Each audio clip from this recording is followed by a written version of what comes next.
photography plays just such a big part in everyone's life. People just don't realize how everything is a photograph. You know, everywhere you look is a photograph, essentially. I'm hoping for a dry photo walk, although I've got that feeling there's a little bit of rain in the air.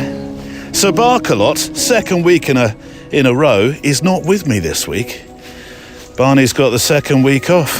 Gone to stay with the grandparents today because I have my photo walk, and then I'm off for some meetings. I tell you what, it's been a busy week this week. Extra milers, I shall tell you a bit more about what my week has involved on the Extra Mile episode. Right, I've got a bit more of a monologue at the start of this show, to the norm. In what one may perceive my day job, photographically that is, I have two exceptionally heartwarming moments during weddings that I've recorded with my cameras. And I know heartwarming is a cliche cast around with a certain amount of abandon when it comes to the world of weddings, but go with me on this. They both involve father and daughter moments. The first, coincidentally, I talked about in last week's 1000 Weddings podcast. Nudge, nudge, hint, hint, for those who are in the business. It was when a father told his daughter on the morning of her wedding that he intended upon delivering an entirely different reading to the one that she'd planned for him. Out with Corinthians, or whatever it was, and in with something that he wanted to, quote, surprise her with. Now, in my experience, surprising brides or grooms on the morning of their wedding with something that firmly steps outside the boundaries of the agreed script, spreadsheet or schedule is not necessarily going to go down well. Straw, camels and tension comes to mind. So picture the scene for me. I knew he was reading something different, but I didn't know what it was going to be, so I stood behind him. So imagine I'm stood behind Dad, who's going to deliver this reading. I'm photographing just a bit away from him, maybe 5 feet or so, with a longer focal length over his shoulder toward his daughter. And I wanted really to capture his daughter's reaction to the surprise reading, which turned out to be a letter that he wrote to her on the day that she was born. Honestly, it's the exact moment that I pressed the shutter for the first time is the moment during that reading, that is the moment that she realizes what it is that he's reading. Now, the other is a little harder to pitch, if you will, because it was part of it was a longish speech during the formalities. Again, it's a story where Dad goes right off-piste, and in an act I can only compare to Luke Skywalker setting aside the guidance system as he charged down that space gully in his X-Wing to find the Force and take out the Death Star. Sorry for the geekiness there. It was in this act that Dad metaphorically also set aside his guidance system, because he kind of came to an abrupt-ish halt during his speech, like he'd run out of belief for what he was saying. He lowered the speech that he'd been reading. It must have been a good 10-15 minutes or so, and he said something along the lines of, "I really didn't mean to say any of this," as he held his speech aloft. I think this is what I thought I was supposed to say, but it's not really what I'm thinking right now. And I thought, hang on.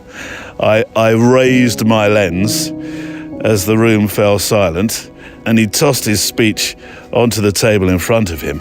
He breathed this long sigh, and then he just turned to his daughter and he said, in the immortal words of John Lennon, "My speech only really needed to be 5 words long," he said, "because these words and your smile today would be summed up simply by, all you need is love. That's all you need. Love." And then he sat down, hugged his daughter, and you really could have heard a pin drop.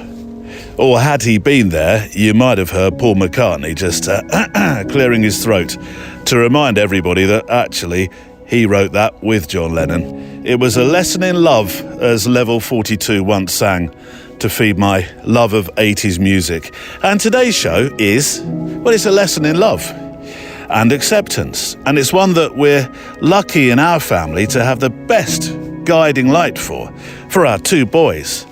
From a very early age, actually. Uncle G, as he's known to Jack and Thomas, our Jack and Thomas, is a proud part of his LGBTQ plus community, a lecturer in fashion PR, although ironically, the most beautifully and eccentrically dressed person I know on this planet, and just the best teacher when it comes to acceptance, when it comes to humanity, and when it comes to love, and the fact that there's not lots of different kinds of love for lots of different kinds of people, but there is in fact just one love.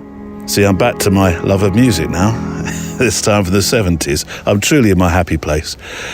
Don't worry, I won't sing. We talk about a lot of facets of life on this show as I walk these paths with you. We've talked recently about having faith in yourself. We certainly don't shy from discussing mental health with our guests. Not every week is like that, of course, no, but I like to think that we're always learning. Every day's a school day, as I often say. And this podcast, your letters and the guests that I talk with have been an absolute learning curve for me. When I started reading letters out along the paths, and this show sort of accidentally became something other than what it had been previously, which was just an interview show. I say just an interview show, but simply the interviews on their own is what I mean. I really expected your thoughts, your letters, to be based around the sights and the sounds of your walks, the amazing landscapes or the seascapes, the stops at the pub for some folk and that sort of thing. I didn't think for a moment we'd get all that wondrous stuff, along with more than a side serving of life lessons. So my guests today are going to share their thoughts and their feelings about love. Lydia Robinson is at the very start of her professional freelance photographic career, which I find very exciting, and has captured the imagination of a good few publications and communities with a project called Queer Love. And then further along the tracks, in terms of career path and photographic flying hours, I'll be careful here, our good friend Valérie Jardin, who pops up once a month to teach street, surprised me with a new project during our recording the other day. And I say surprise because it's a project that, whilst candid in nature, is probably the most family-orientated project of hers that I think we've ever spoken about. Valérie doesn't do family photography. She's a professional candid street photographer. Or does she? I sense, and you might too when you hear our 20-minute conversation later together, that the end of this year for Valérie, as 24 comes to a close and 25 knocks on the door and says, "Hello, it's my turn now." I sense that at the end of this year for Valérie, a French photographer living and very much invested in the US, has been challenging, politically and emotionally. And this won't be a statement or a show about politics. Fear not, you don't need to hide under the duvet. The duvet, Neil, we're out on a walk. Well, you know what I mean. There's a nod perhaps to it, but it's not a show where we start to nail our colours to the mailbox at the end of our drives. But what started out as a project, with one foot in exasperation for the next 4 years of history for Valérie, has turned into and will become a truly liberating, exciting plan and project for 2025. And you and I, well, we're both joining her as the project takes shape. It's a project celebrating the LGBTQ plus community in her home state, but then beyond, possibly internationally actually. It's a project that she's very excited about. A project simply called, and it's a definite theme from both my guests today, simply One Love. Today on the Photo Walk. Even now, I'm 31. Even now, when I meet new people, there is a hesitation to tell people who I really am. Photography is therapy. And for me, just diving into this new project for the past couple of weeks, from the moment I decided to do it till the first shoot, it's just been such a happy thing in my life. If I don't do this now, and I don't express myself in the way that I want to express myself now, then when am I going to do it? Just with posting those photographs of love, really, in its purest form, can maybe change someone's opinion. Just one person. That's good. Sexuality isn't a choice. That's it. You can't choose who you love. You just do. That's Lydia Robinson and Valérie Jardin, my guests on the show this week. Welcome along as we make our photo walks together, a show where we walk and make pictures, photographically sketchbooking our time together each week, enjoying the letters and the inspirational stories, and there's a few of those this week that you've sent in, and listening back to special studio guests in our conversations with them from around the world. I'll take a peek into that mailbag in a moment for a flavour of today's letters into the show, but before that, I'd like you to know how thankful I am and have been all year long in 2024 for those who've kept me walking with a microphone for all these years. Thank you to those who believe in the cast enough that you're Patreon members, or extra milers as I know you by. And also, thank you to Guess Who? A service I use for buying, selling and trading used camera gear is MPB. As a website platform, mpb.com is the place where I can safely buy, sell and trade quality used photo and video gear online. And online guarantees make this a place I feel safe to buy from, unlike some other marketplaces. Here's how it works. You go online to mpb.com and search for gear that you'd like to add to your kit bag. Or if you're selling gear you no longer need, click the button at the top of the website that says Start Selling and Trading and just follow the very easy instructions. From there, you print off a packing label, stick it on the box with all your gear in it. It's collected by a courier free of charge from your front door. And the best bit, MPB pays you for your camera gear within days.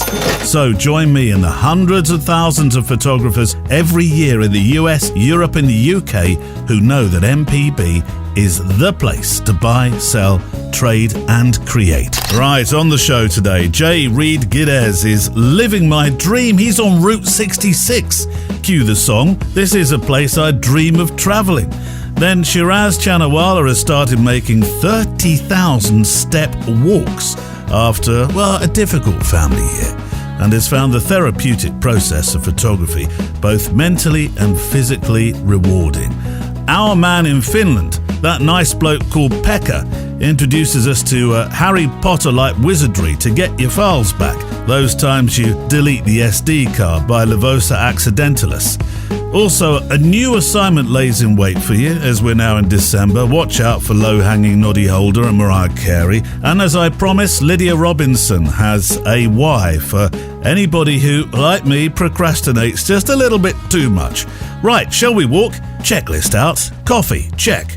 Garibaldi's, check. Walking boots, check. SD cards or a spare roll of film, check. And we're on mistletoe duty, actually, since I walk in the countryside. That's my job. It was either that or charcoaling the pigs in blankets. Check. Let's walk. I often, when I take this path that I'm treading today, there's a lot of trees that have fallen. Seems to be a recurring theme on the paths of late that I've taken.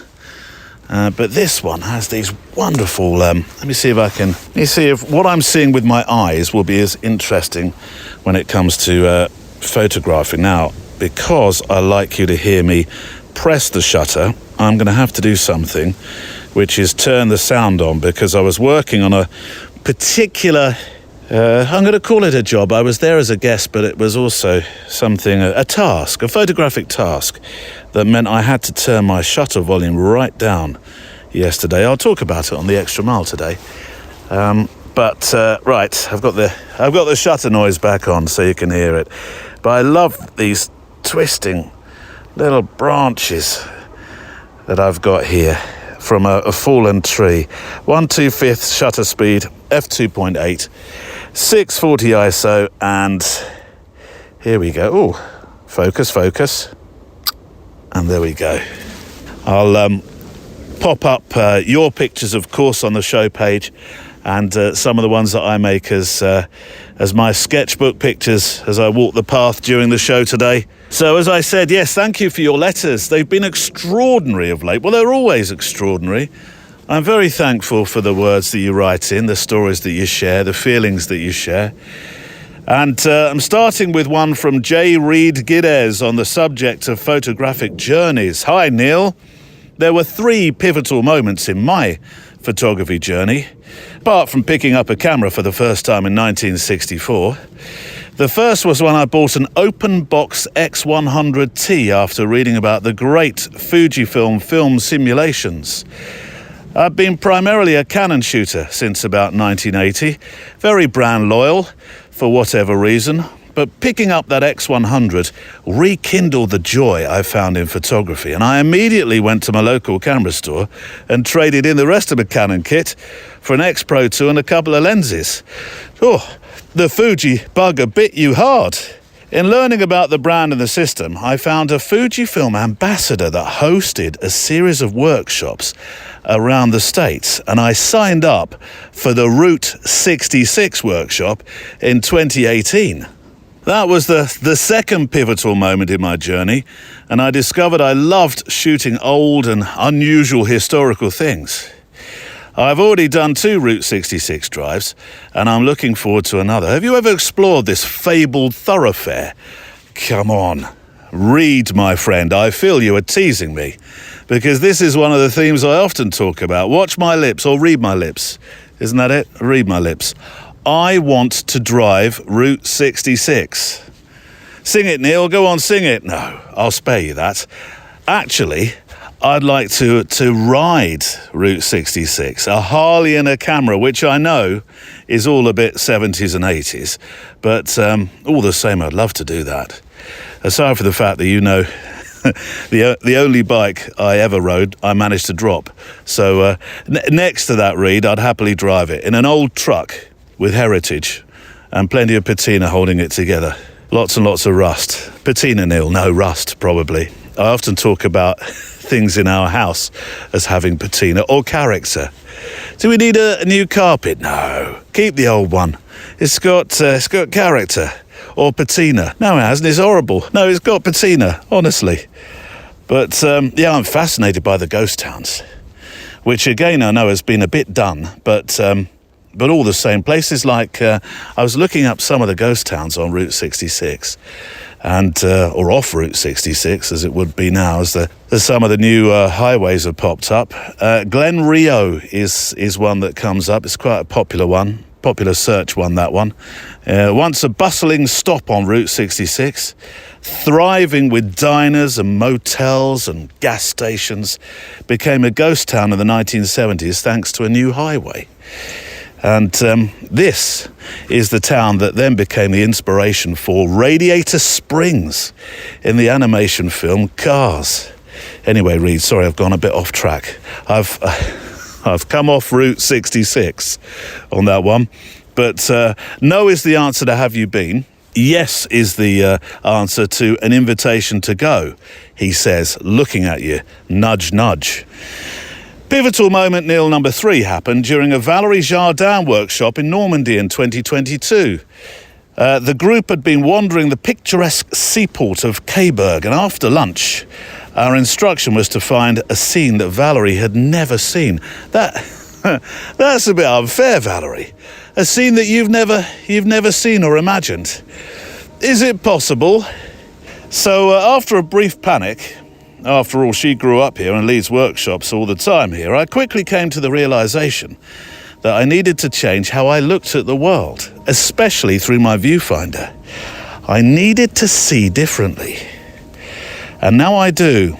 Be different is an idea I truly embrace. I also think, Reed, it's one of the hardest things to embrace. You know, when somebody says, do that one a little bit differently, you think, oh, how?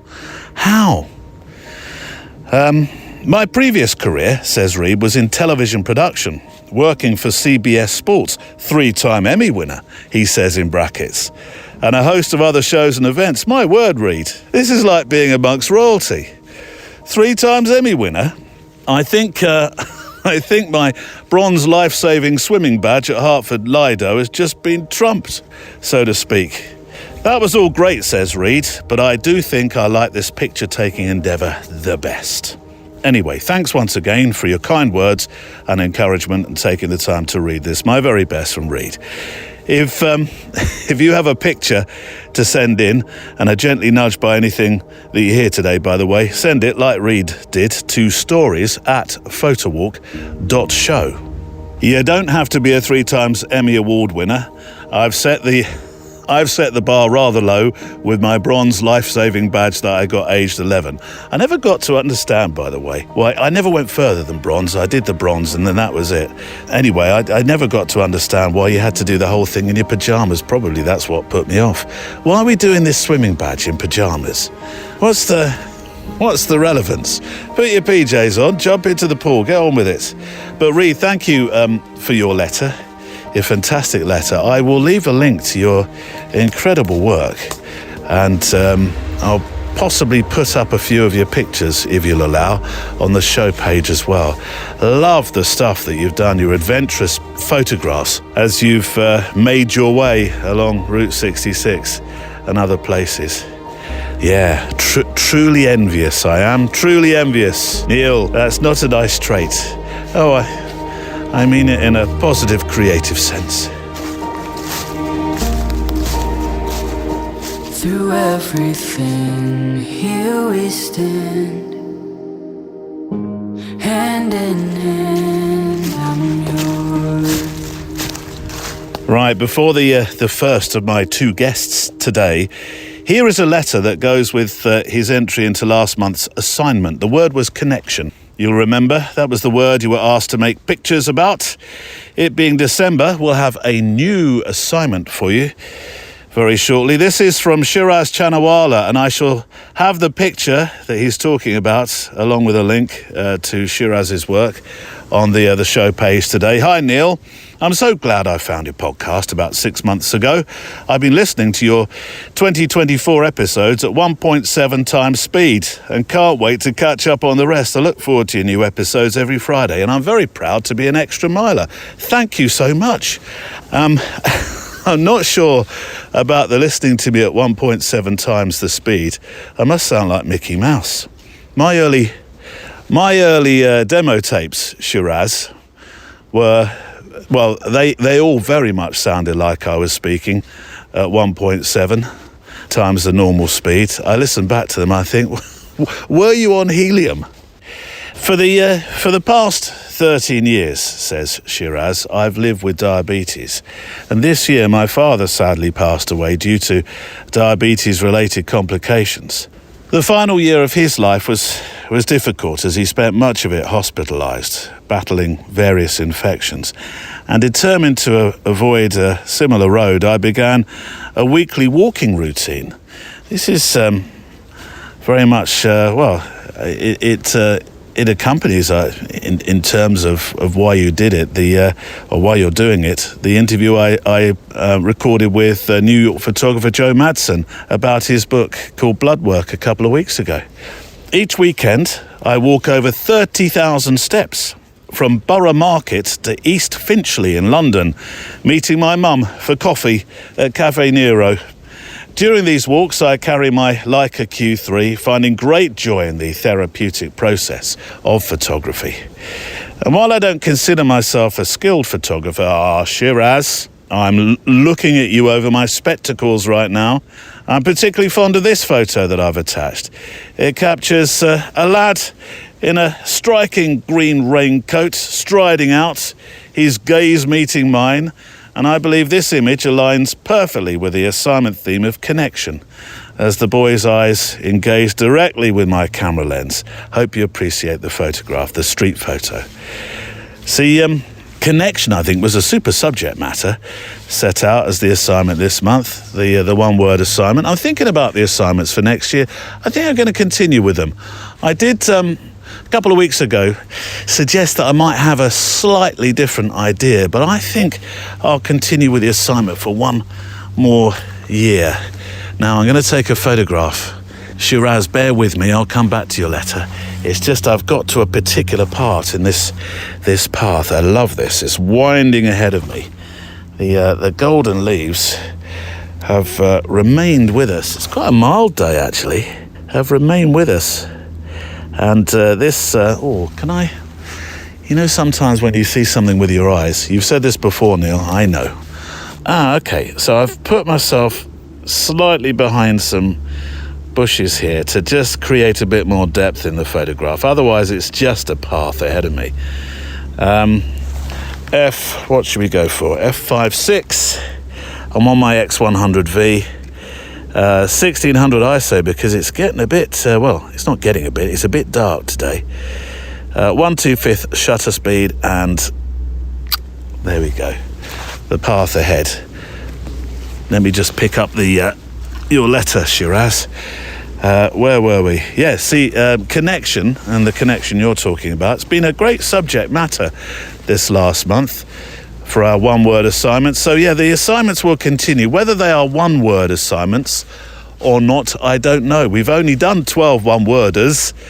In fact, 11, because 1 month or did we do it across, I think maybe 2 months we did this, where the word carried through for another month. So there's plenty of words to select for next year if we continue along that theme. So raise your hands if you think that's a good idea. Just raise, yeah.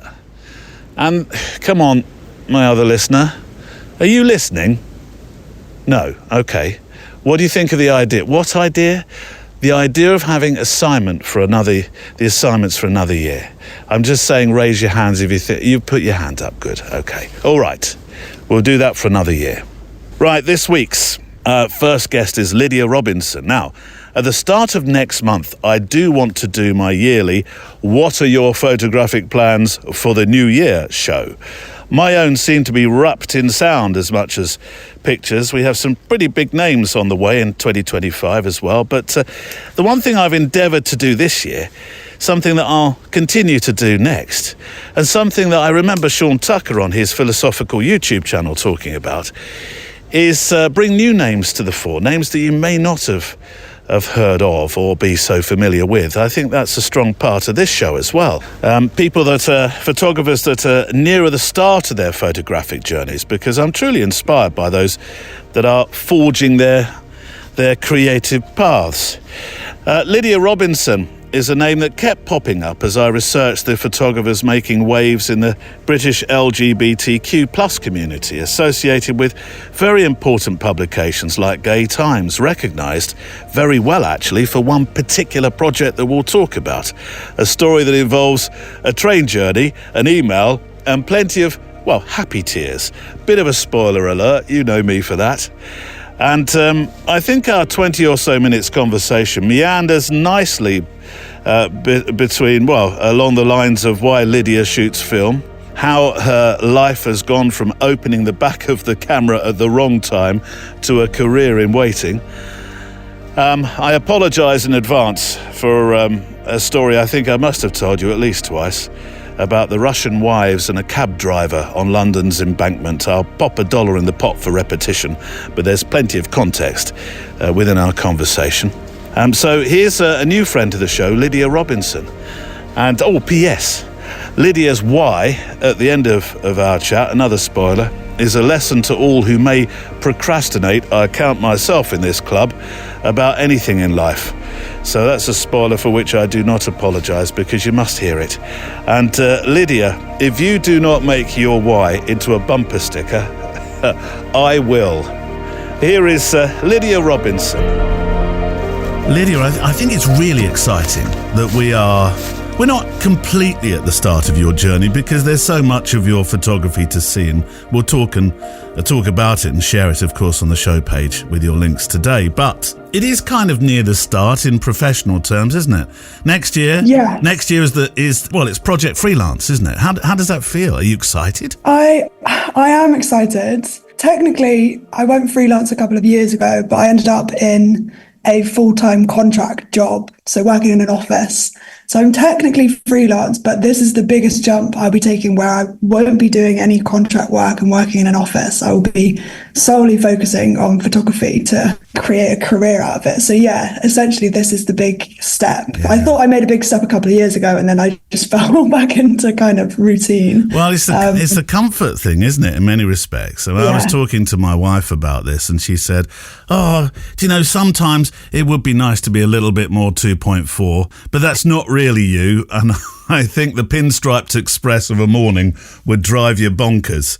But you're making step upon step upon step. So what's going to be the target in terms of client? What do you? I know you're going to be doing headshots. I know that's a big part of your work already, actually. I mean, to make money from the sort of work that I would love to is probably going to be quite difficult, but I love putting together concepts and creating like a conceptual piece of work. So if I'm inspired by a film or like a character from a movie or something like that, and creating a photo shoot around that, I love doing those sort of shoots. Kind of get my name out there and see where it takes me. Well, your name is out there, because when I started to Google and research who was making waves photographically in the LGBTQ plus arena, if you like, your name kept popping up. The Gay Times, which is an enormously important publication, both traditional and digital for its work, they've been heralding you as one of the outstanding upcoming talents in and for the LGBTQ plus community. I can't remember the actual title they used, actually. So there's this noise beginning to happen in your photographic life, which is exciting. Yeah, I really appreciate you saying that. The Gay Times thing was definitely a bit of a catalyst. I created a series called Queer Love that was about relationships, and they were looking for up-and-coming LGBTQ plus photographers to submit like a body of work. And I thought this was a great opportunity. And I really did not expect anything from it, just because I think I entered in, I think it was November 2022. And then I think we heard back in February. So by that point, I'd forgotten about it and just thought, okay, like I didn't even think about it, to be honest. And then I think I got an email on a train, and I was commuting back and forth from London at this point because I wasn't living back in London.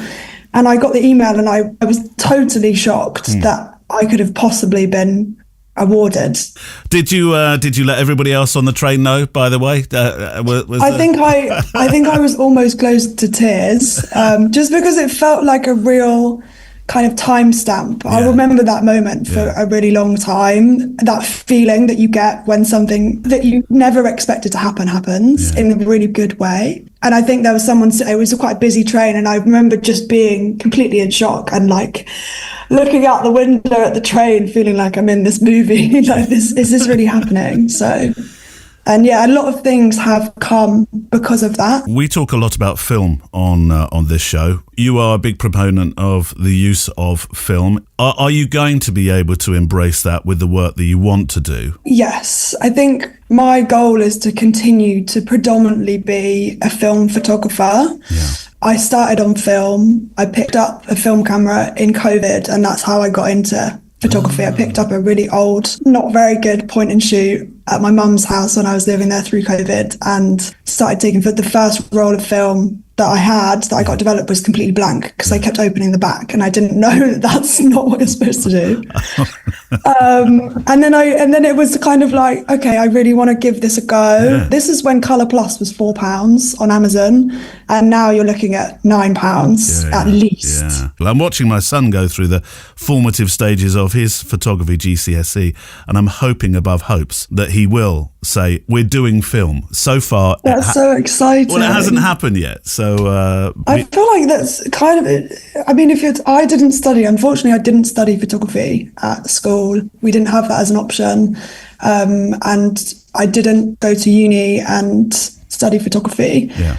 But I think if I was to learn about photography, I would assume that film would be the starting point. Because everything started on film, obviously. So you would assume that they would start on film and work their way up to digital, but... Yeah, and also knowing some of the greats of film photography as well. But that doesn't seem to have happened yet either.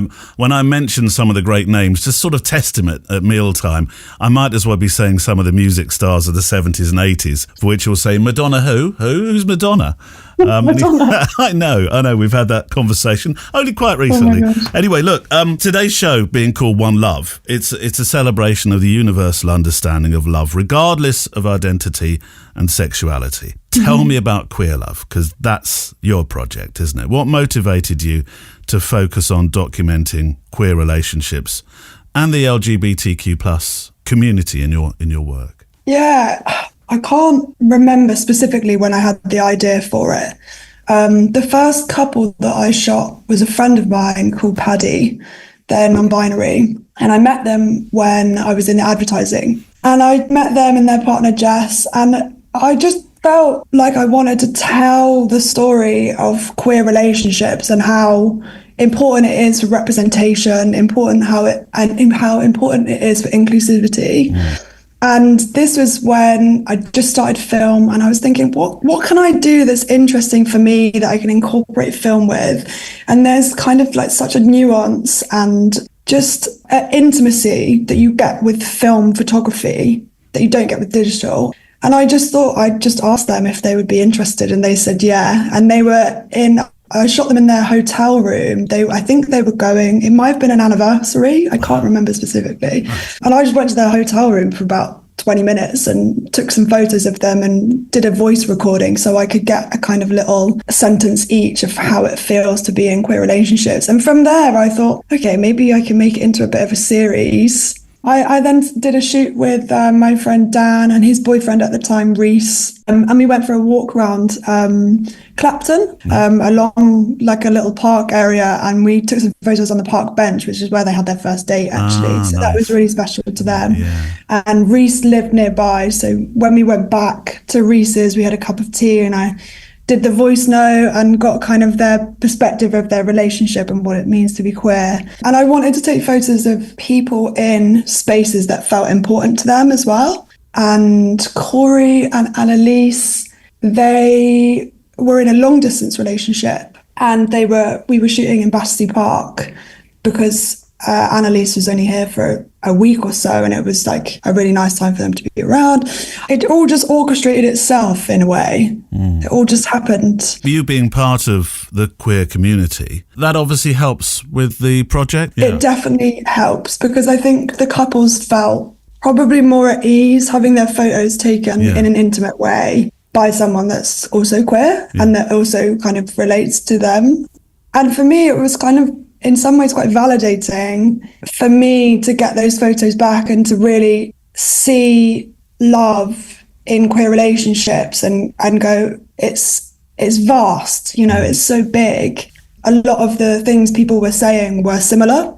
A lot of people said that they feel like they had a deeper connection with their partner because they've both experienced, somewhat, you could say some trauma or some internalized homophobia or there's these feelings that only queer people will understand.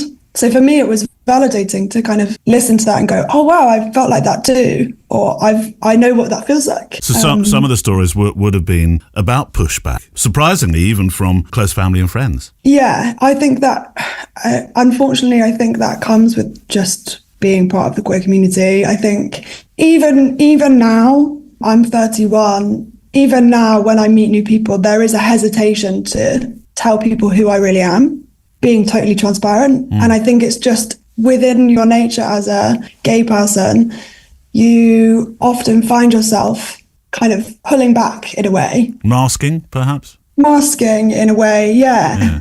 Before you can feel that it's a safe space to reveal that you're queer. Yeah. I do that, and I think a lot of other queer people probably do that, which is really sad. But the photography was very validating. I'm very interested in the validation. It's a very important point. It was brought home to me by a wedding I photographed in London prior to COVID. 2 Russian women, one of whom spent time, I think, working here in law now and then. They didn't feel that they could openly express their relationship at home in Russia, and they decided to have a wedding ceremony in London. Wow. And it was a ceremony it was a fantastic ceremony. They invited friends of theirs, all from the gay community that they knew and celebrated in London. And I remember that they were very, very hesitant when we emerged out of the ceremony and we went for a walk. I said, right, let's get some photographs along the South Bank, because that's quite a nice place to go. It's a decent walk. And we walked along the South Bank, or we went to walk along the South Bank, and we went to walk across the road to get to the South Bank. And at this point, they weren't holding hands. They were sort of very standoffish. There was a definite kind of guarded feeling. What if somebody sees us? What if somebody says something? I mean, here we are relating a story that I can't believe we'd be relating in 2024, and this was probably 2018. And as we went across the Pelican Crossing, a cab driver, it was almost like a magical moment, stopped. And he hooted really loudly, as London cabbies do, wound down his window and shouted out the window, "Well, congratulations, girls." He recognised the moment and he validated their moment. And from that moment on, everything was normal. And I said, you can hold hands. Look, there's a cabbie. And those moments are really important. And it seems odd that we're talking about this in 2024. It's in the UK in particular, because it shouldn't be a highlight, should it really? It should just be, that's life. It shouldn't. It should. It's just, sexuality isn't a choice. That's it. Yeah. You can't choose who you love. You just do. But that story's made me feel quite emotional, because I can see why they were reluctant to be exposed in that way. Yeah. What a lovely story that you were there to witness as well. I've told it better in the past, I know, but I think you told it great. I was welling up, so you really caught me. But we got there, and I always remember whenever I go, and that part of the South Bank, by the way, I know that's that Pelican Crossing. And I go out of my way to cross that Pelican Crossing because of that. Yeah. Because of that story. Would you say queer representation in photography is growing more inclusive? Does it feel like it's more inclusive now? Yeah, I actually do. I really feel that there's been, I think with TV and film especially, there's so many queer relationships or trans people on screen, and it's just a way of educating people. It's Wicked just came out, and Cynthia Erivo's gay. Yeah. And then her kind of friend in the film, he's from SNL, I can't remember his name, he's also gay.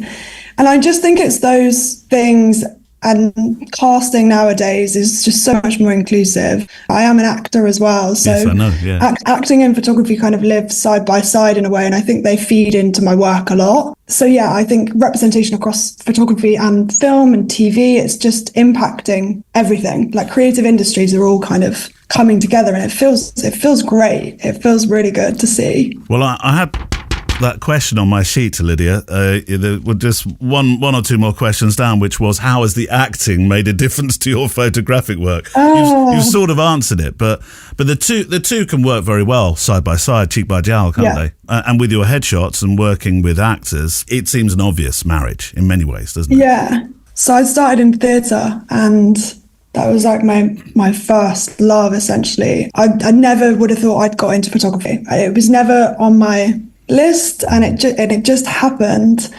And theatre sort of, or acting sort of, performing arts kind of played a part in what I wanted to shoot and what I wanted to show. I love the kind of big makeup and drag and performance, and when I see someone that's done a shoot that really tells a story of a character or a film or a movie, I love it. That's really what I think, oh my god, I want to do that. It's definitely impacted my photography without a shadow of a doubt. So returning to the project, since One Love is the title of the show today, I know your project title is Queer Love, but One Love is the topic. What's going to happen with the project? Is it one of these projects that will roll on and on and on? Will you build upon it? And I was quite interested by the fact that you turn the recorder on and record a few words as well. Me being absolutely devoted to the medium of sound. Yes, of course. Yeah, of course. I started in 2021, and I kind of parked it. I think when I submitted it to Gay Times, and I think I, put it on my Instagram and stuff, and kind of just got it out there, I kind of parked it. I started a new series this July last year, called Queer History. Queer Love is something I could quite happily pick up again, because I think it can just keep going and keep rolling and keep going. But Queer History is something that is a story I want to tell more at the moment, I would say, because I think it's important that we highlight people of history that were LGBTQ plus, and that we learn about them, because those were the people that really like paved the way for people like me to come forward. You know, if those people didn't exist, or we didn't have those stories, then, you know, it would have been a lot more difficult for us. Tell me more about that project. So I've been kind of researching into queer stories, and I just wanted to find people that we don't really know about, or that we haven't heard of, or possibly people that we have heard of but we didn't know that they were queer, just because it was, you know, if we were talking about the 40s or the 30s, people don't know whether people were queer or not, because it was so much more difficult to come out. So the first person I found was a woman called Marie Hogue. She was a photographer, and she had her own studio, and this was in the late 19th century, I think.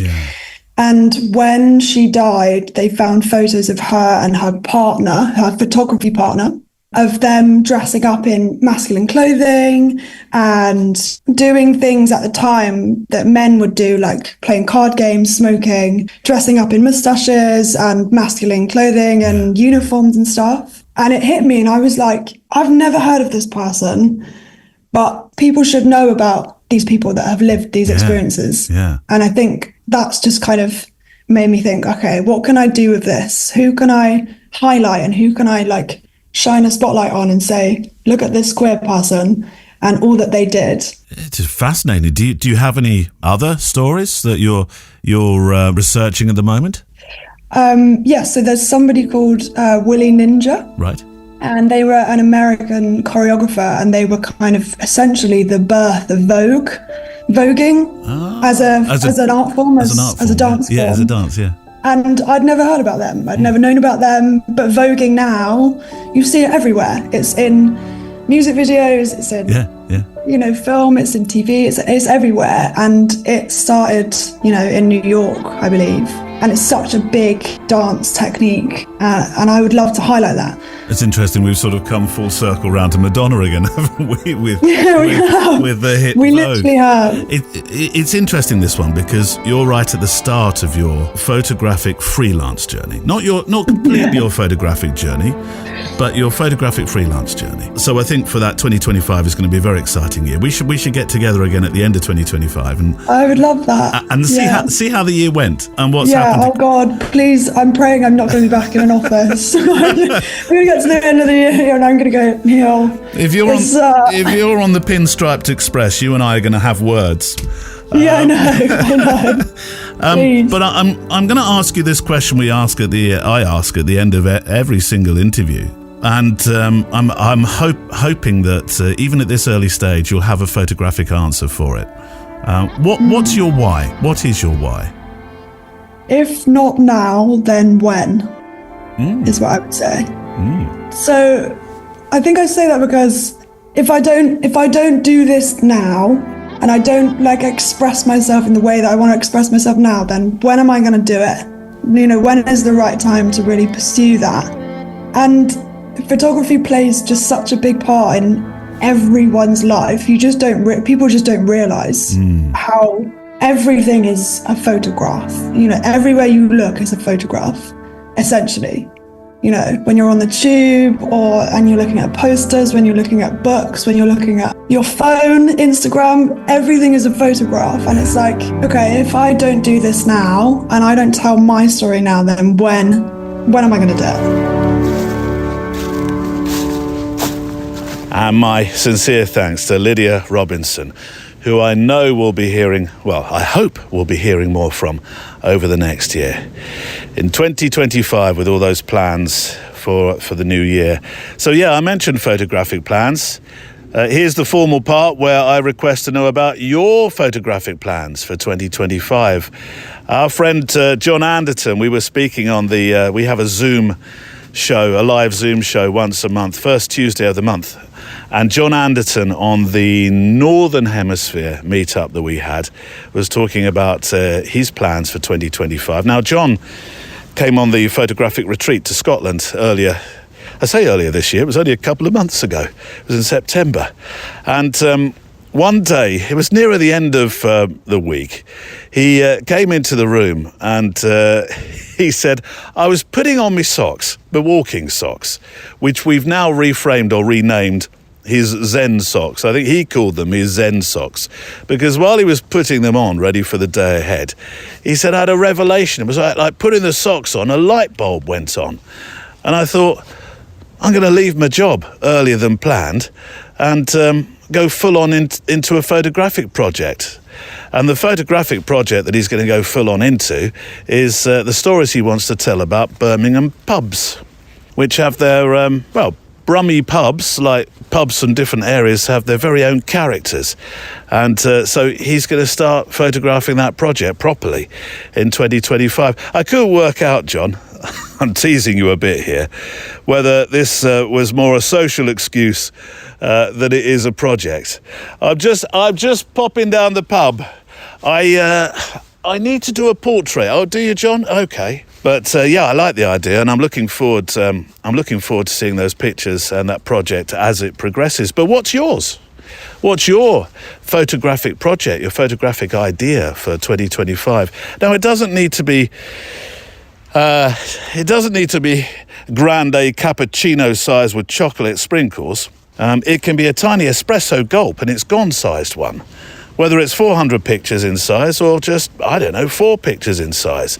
I'd love to hear about it. 365s are usually something that, I say usually, quite often, things that you think about when it comes to 2025. We've talked much about 365s on this show. So what is it? What is it that you think, I'd like to do that in 2025? stories@photowalk.show is the email address. stories@photowalk.show. If you are sending in pictures, 2,500 pixels wide, please. If you can, that's great. Otherwise, send in the full res and I'll do the heavy lifting for you. And it's the same address, that email address, stories@photowalk.show, for this month's assignment. The last one of the year. Now, I know some may be expecting me to set something to do with festivities, using the single word. Here's our word for the month: festivities. Or Elf, my favourite show at this time of year, or my favourite film this time of year. But I thought, no, let's have Peter Dench set this one for you. He was last week's guest, and he's going to set the assignment, the challenge for this month. The photojournalist Peter Dench. He has that word. The Photo Walk assignment. So, Peter, December's assignment. A one-word assignment, that's what we've been doing this year. What word are you going to surprise us with? Well, it probably isn't a surprise. I'll go for humour. Ah, perfect. Come on then, talk about humour within photography. Help us a bit here to guide our ship a bit with the word humour when it comes to photography. Well, I think it's a challenge because it is difficult to get right. And I don't see humour as taking advantage of someone or something or sneering. So it's trying to navigate that line. When does something humorous, or when does humour become offensive? It's a subtle shift. So I think that is a challenge for people to accept. So yes, the email address, stories@photowalk.show. That's the address to send your pictures into. No borders, no watermarks. Do include some writing, a short story perhaps, a few lines, a sentence, a paragraph, whatever, if you feel that you need a story to go with the picture that you're sending in. It's always good to know your thought process behind the pictures that you make. And send me links to your social media or your website so that I can be sure to put that beneath your picture so we can go and look at other works that you've made. Good luck for this month's assignment.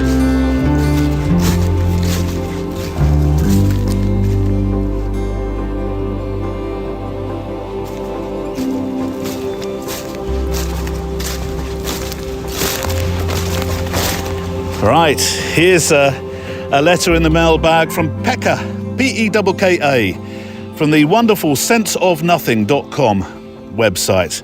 All one word, sense of nothing. photojournalist.com, which I will link to with some important pictures on the show page. The latter will become clearer as to what they are as I read Pekka's letter. A letter that I think shows that the Finnish and British sense of humours are actually quite similar. This tale is one that reminds us to beware of the format button. Dear Stories, says Pekka, I have a photo walkie story to share with you. It's not so much about the photo walk itself. The walk was uneventful. And the pictures, well, not much going on there either. That's late October in Finland for you. But the exciting part is one of mistakes and recovery. Let's get on with it, he says. It was a sunny afternoon in our nation's original capital. The loss of capitalhood could be felt as a sharp bite in the wind, and a keen observer could feel it in the eyes of the locals, something not spoken of, not mentioned aloud, or even hinted at, but something in a nod there and a shrug there. I was out there, capturing the subtle signs on my camera, foolishly thinking that the man-built electronic device in my hands could ever hope to capture such ancient forces. Sorry, says, I've been reading too much H.P. Lovecraft. Let me start again. Last Friday, I had a photo shoot coming, and I needed space on my cards. I quickly went over my recent photo walks in my head and decided that yes, I downloaded all photos and backed them up in a rather paranoid fashion, so I could safely format the cards. After telling the camera one more time that yes, I am quite sure, please do as you're told and just format the darn thing, I remembered that I'd been out on Wednesday for an hour and gotten some nice shadows provided by a low-hanging sun that was just about to hang up its gloves for the winter. Nothing spectacular, but it was something that I'd like to have kept. But the pictures were gone. Like many, I've lost photos to a combination of lazy backup practices and broken hard drives. It happened in 2006, actually, after my daughter was born, and the pictures were very hard to redo. First, I'd need to convince my wife to make another daughter that would have all kinds of consequences for the next 18 years at least, so I decided that learning how to rescue pictures from broken drives would be a better option.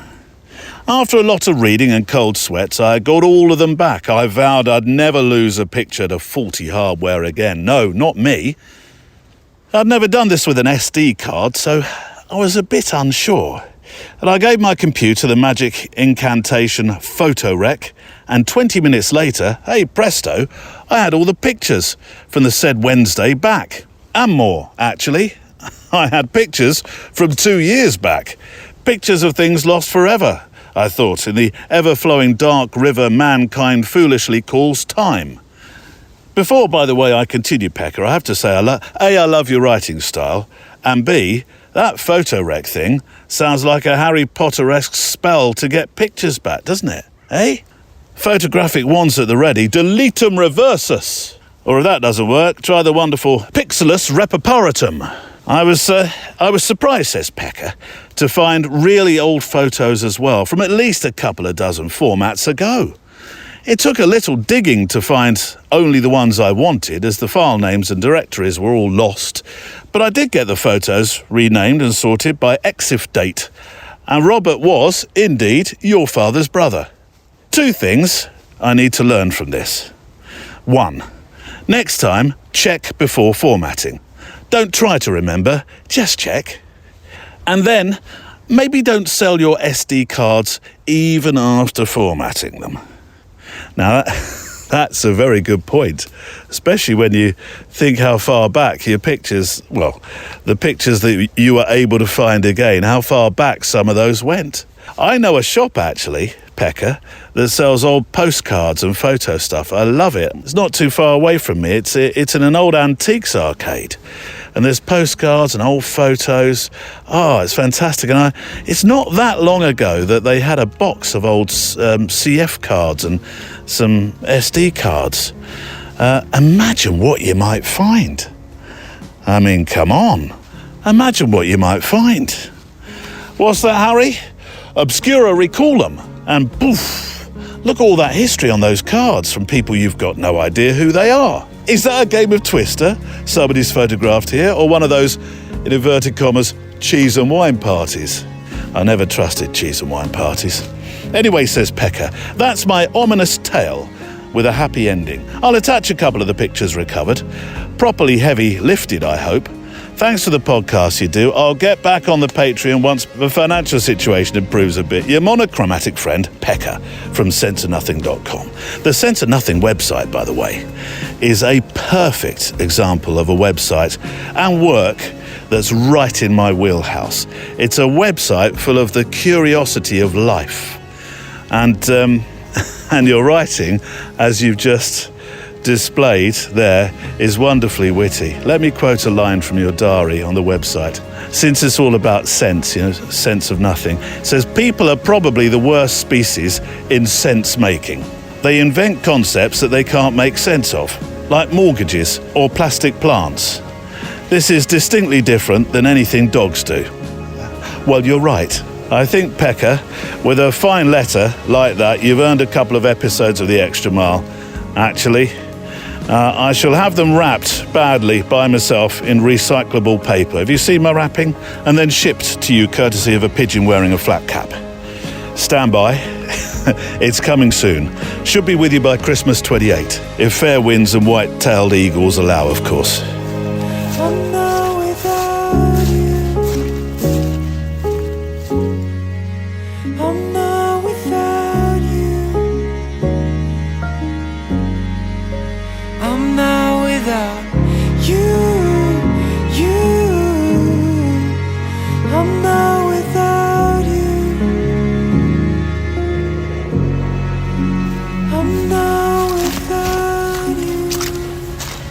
Squelch, squelch, squelch, squelch, squelch. I tell you what, the midges, they're a hardy lot. I thought by now, with the cold weather and the misogness of winter, firmly reaching temperatures that usually the midges don't like, I thought they'd have all flown south for the summer. Come on, we're off. Race you to Ibiza. But no, there seem to be plenty along here. What are you doing here? Come on. Come on, there must be a warmer place to go. Don't be troubling me now. I'm hoping that you may be able to help me with a small favour, or favourette, as I've called them. The podcast sphere is a wonderful, wonderful place with lots of titles and shows and things to listen to. But it's a very difficult place to find your way around sometimes because there is so much of it.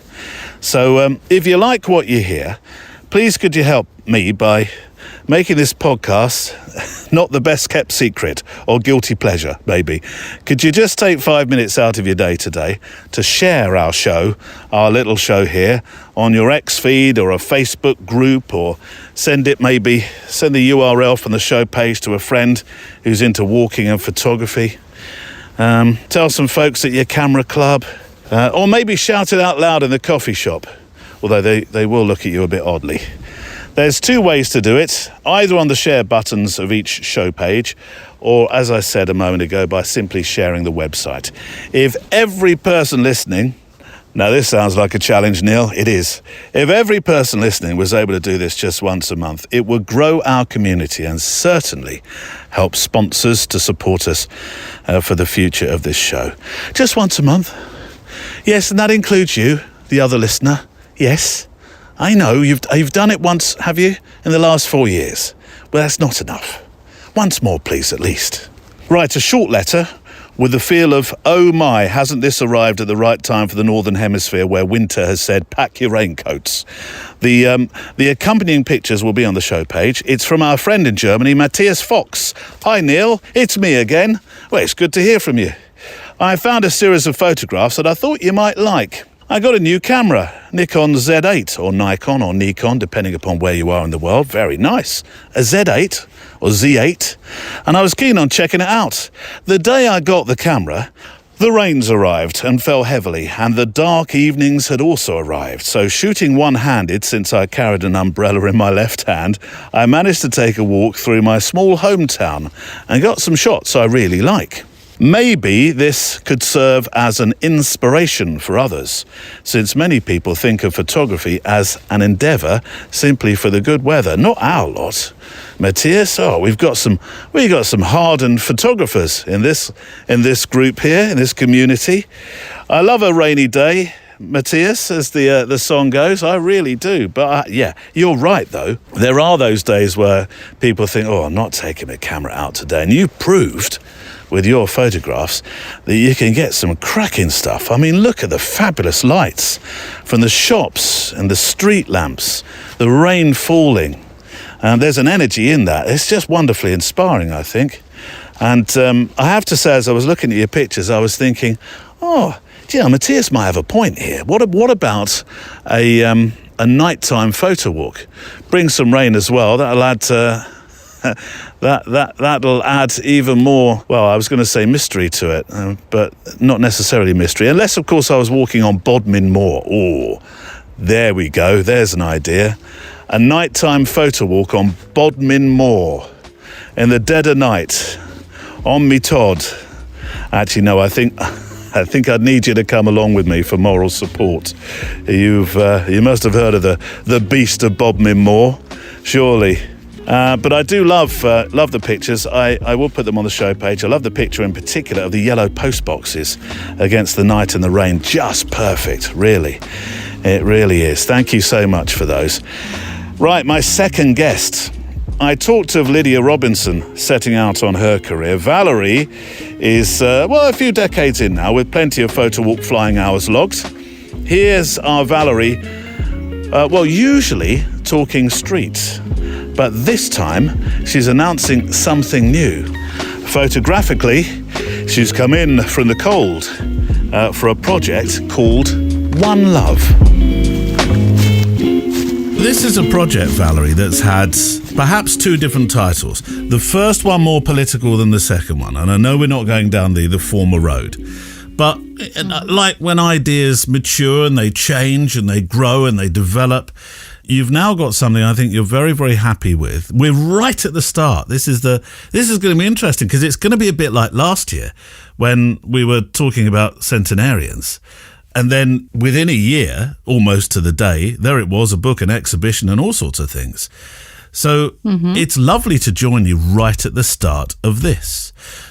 So it's very fresh indeed. Well, the project then is going to be called what? One Love. One Love. Yes. And it's celebrating the LGBTQ plus community by capturing moments of everyday life, which is what I do, right? Is there a primary message you're hoping to convey through it? At first, there were several messages because we live in such uncertain times, and I live in the United States, and so it feels like our rights or the rights of people in general are, going backwards, and our rights are not safe and protected. And so I had the idea in November about this project, and then it turned into something different. It just turned into a project about just love and how universal love truly is.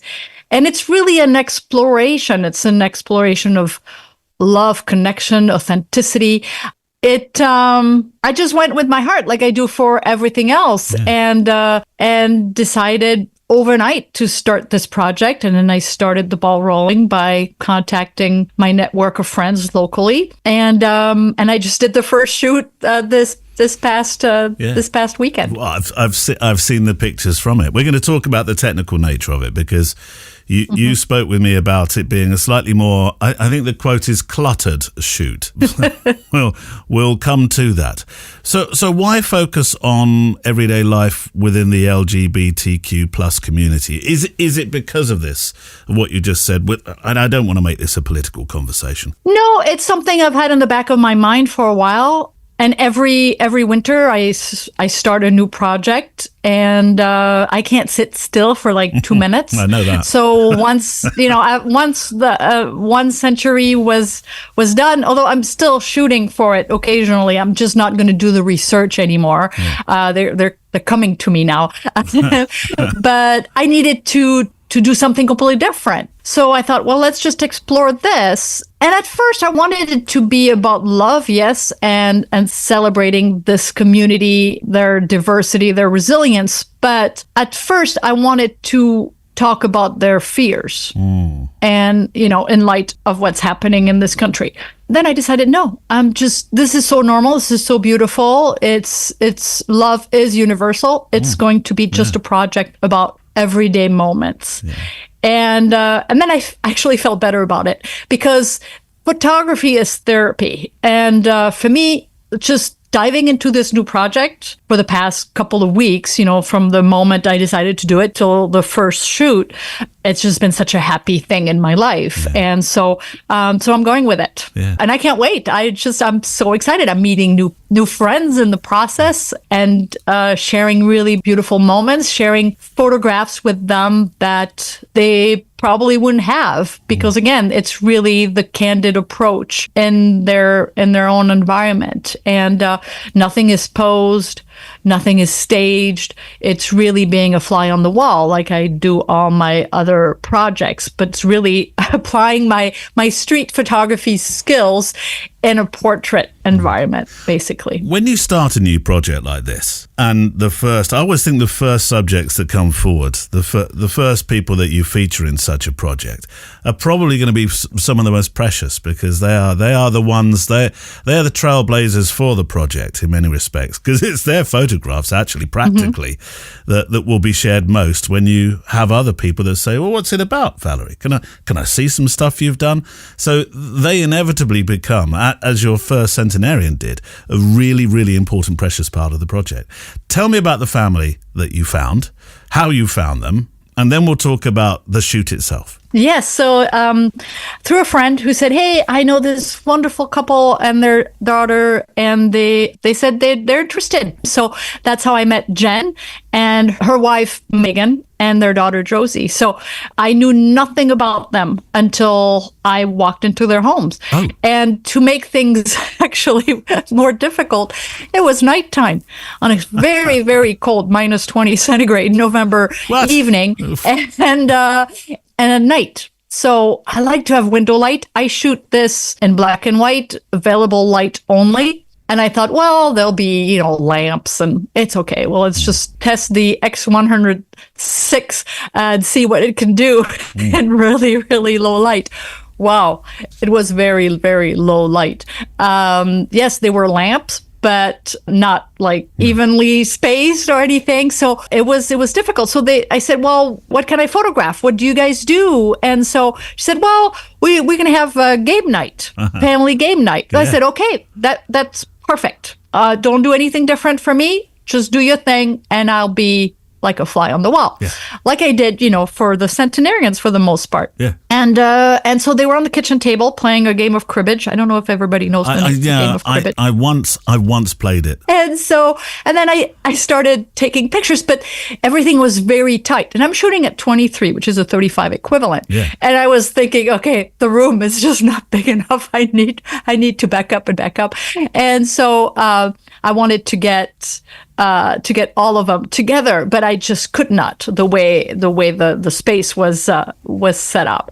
And so I actually climbed on the chair to get an overhead view of the three of them playing the game. There was a dog in the corner. And then I just did my thing, photographing Jen with Megan out of focus in the foreground, and then photographing Megan in between her wife and their daughter, and then Josie. And so I just did that dance that we do as street photographers around the kitchen table. And then Josie left the game and just went on the sofa, and then the two big dogs piled on top of her, and then Megan and Jen joined her. And then I had this really beautiful moment. I wish the third dog could have joined in, but so they rescued three big dogs. One of them is blind and deaf from birth. Yeah. They have those three big dogs. And so it was chaotic, but so beautiful. And that's when I got the moments that, to me, tell the story. The other two are eating popcorn. There's a dog at the corner that's just looking directly at them with so much love in his eyes. And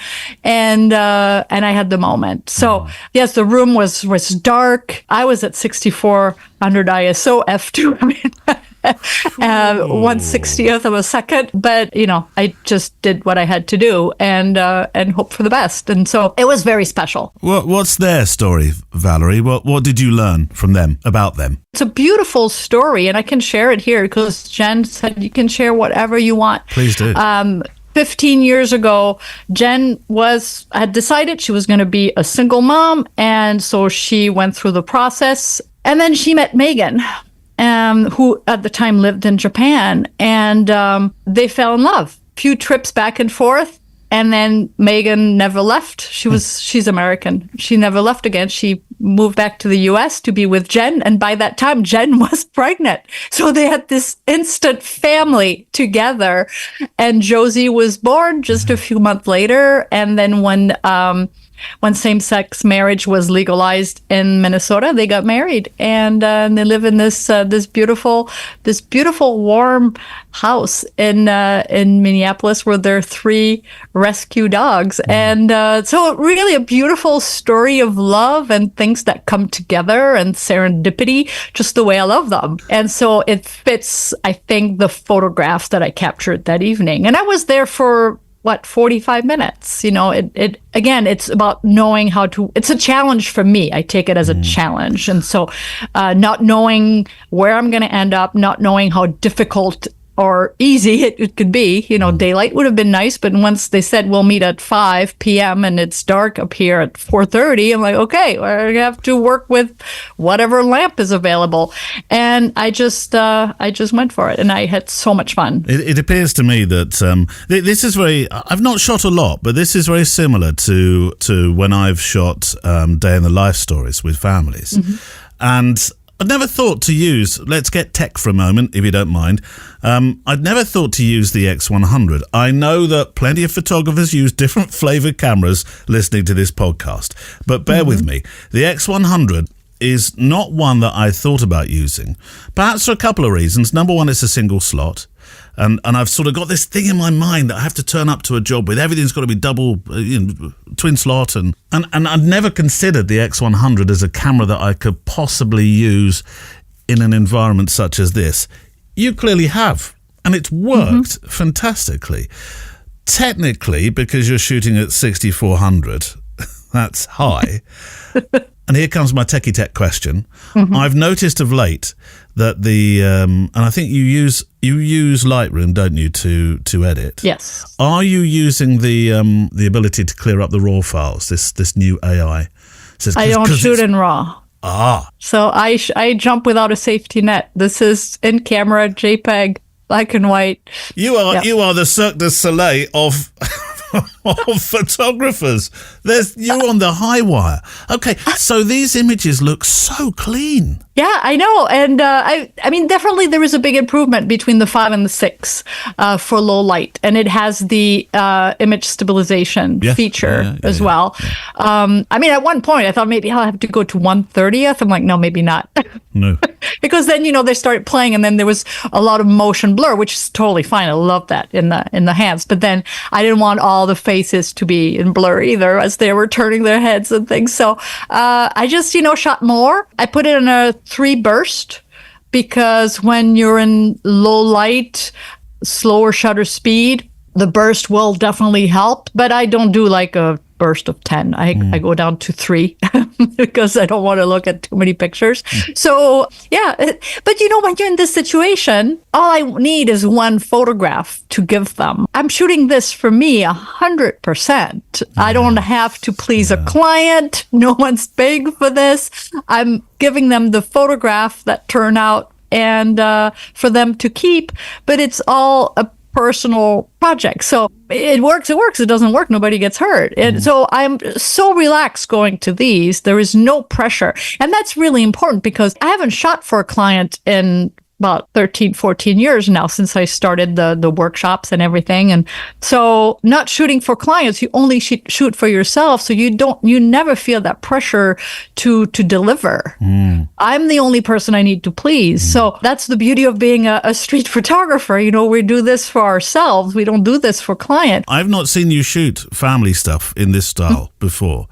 And this seems so natural to your style. Oh, absolutely. And I enjoy it so much. To me, it's not work. So yes, I'm doing this for fun and for free because it's a new project and I'm so excited about it. But yes, maybe someday I will do commission work again and do this for families. I did it in the past. That's how I started with photography, but many years ago. But I've learned a lot, and you realize that all the skills you gain as a street photographer when it's 100% candid and there is, you control nothing except your vision and your gear. Here you're in a controlled environment, but I apply the exact same skills and techniques. So I'm shooting with the same camera. That's all I have anyway. And I shoot JPEG because that's what I've been doing since I switched to the X100. I haven't shot a RAW file since I left Canon. Well, we're coming off the track slightly for the project, so redirecting you down this project line again. Who's next and what's next? Because I assume you went to this project thinking, let's see if it works. And you came away from it saying, yep, that works. So now I'm hoping that the ball will keep rolling and that I will get. You need the first pictures. You need to do that pitch deck with sample pictures. This is what you want to do. You don't want them sitting on a chair posing for the camera and smiling. That's so not what I want to do. And so now it's spreading the word. And but they already told me, we have a lot of friends who probably will want to participate and really networking with local friends. So I am hoping actually to do 1 or 2 a week while I'm not traveling. And I start traveling in mid-January. So I really want to launch this project now and then carry it to other places around the world, which was the original idea when I did 1 century, but that the research was huge to find centenarians that were still doing activities. Whereas here, I think it's going to be much easier to network and photograph a couple or a family or an individual in the LGBTQ plus community in Mexico City, in Paris, in London, so wherever I travel in 2025. So that's the goal, is to really make it a more international project. But of course, most will be local here. It's really something I do for me. And if I can just with posting those photographs of love, really in its purest form, can maybe change someone's opinion, just one person. That's good. I mean, that's what I did with Do Something for Nothing with Josh and on the streets of Paris and New York. And really, it was about trying to raise awareness and in the most natural way. And my thanks to Valérie Jardin today. And of course, earlier on to Lydia Robinson as well. And that's it for today for the photo walk. If you can't wait until next Friday and you want to walk a little bit further together, then Extra Mile edition number 117 is waiting for you. The Extra Mile is part of our private Patreon channel, supported by the wonderful community called Extra Milers. Each week there's, because you go the extra mile for me, I go the extra mile for you, and record an extra show. And this week, Extra Miler, Duncan Campbell, many of our community members actually, are the stars of that show. He is joining me to shoot the breeze about picture making.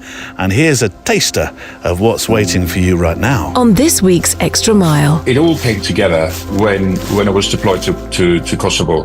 And, it's just what I had to do as part of my job. And I thought, this is such a unique environment and such a unique experience. I might not never do this again. So I'll take a camera. I'll take a pocket camera. I'll stick it in my pocket and have it with me all the time, something small. And I'll take photographs because I want to remember this. And it went from taking photographs of my dog sitting on a tang at sunset to photographing the downtimes in the canyons and with my colleagues, recording what he had found and what we've been doing together. And that included a colleague of mine who also had a search dog that we constantly trained together, worked together. And since I went there a few times, went abroad on many tours after that, different countries, I always had a camera with me. Our PS to the show is to come, our postscript for the show. But before that, a play-out song. A song just to make some final frames to, or think about what's been said today, what's been discussed today. It's a story of love, this one. It's got to go with one love, hasn't it? This is Emmy. Beautiful voice that Emmy has. The song is called Never Know. I couldn't stay, I couldn't wait, but I thought that you should know that I would have. Can hang around, can ask your name, but now I'm thinking maybe I should have. If I hadn't turned to leave, would you have come to sit with me? Love the feeling of your eyes on me, like something from a fantasy. Did you feel it from across the room? Did you feel a little enchanted too? Did I miss something more with you? Did you think of chasing after me, like something from a movie scene, never knowing what could have been? Now we'll never know, no, no, no, no, no, no, no, no, no. I was holding back when you saw me smile. Swear my heart was beating through my chest. Should've never left, should've stayed a while. Maybe then I wouldn't be asking.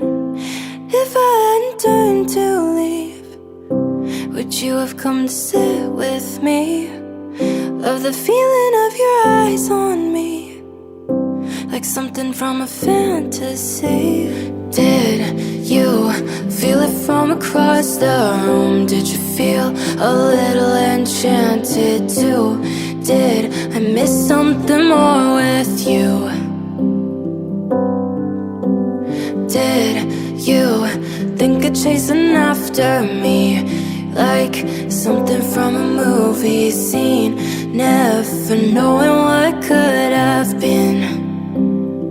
But now I'll never know, no, no, no, no, no, no, no, no, no. Secret glances from across the room. Oh, I know that you could feel it too. What went through your head when I left? All I could think was, what if you felt it from across the room? You felt a little enchanted too. Did I miss something more with you? Did you think of chasing after me, like something from a movie scene, never knowing what could have been? That's Emmy with a song called Never Know. Just a few closing thoughts before the postscript. My sincere thanks to you if you are or you're about to become an extra miler.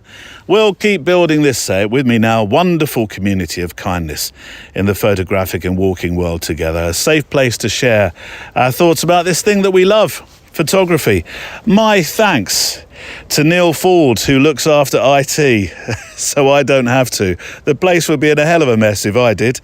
Andrea Gilpin, who's across Instagram, and Kelly Mitchell, who looks after our Facebook members. Right, a postscript for the show.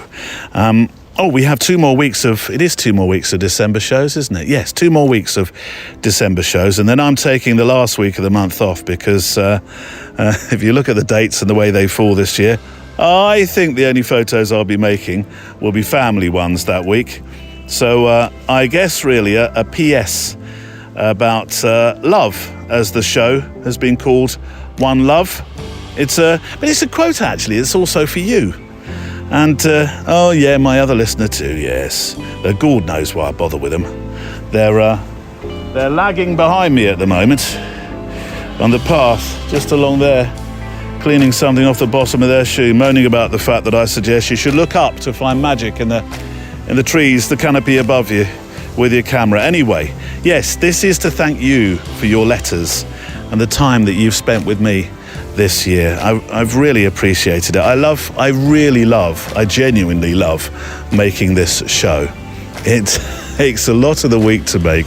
Trust me to choose something that's not just sat down talking with a guest and moving on. No, I like it to be the photo walk has grown up around you, really, and with thanks to you and the thoughts that you have, your letters that you send in, and what you share.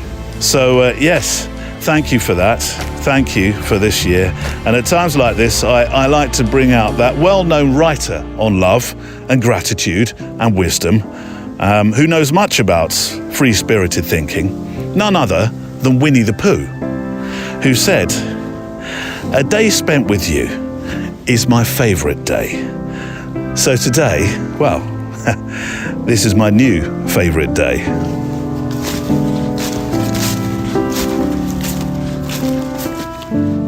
The Photo Walk is a Loading Zone production.